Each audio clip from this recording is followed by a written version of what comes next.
So, hello Slovenia. Don't be afraid of social media.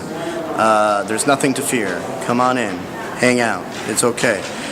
In all seriousness, social media is going to be a healthy conversation, and I really truly believe that both good and bad, that if you engage with people over a period of time, the good will outweigh the bad. So if people don't like your product or your brand, they'll tell you, but they're going to actually respect you more because you're actually engaging with them about what they don't like about the product, if there's something that we can change, if there's reason that we can actually get feedback to improve.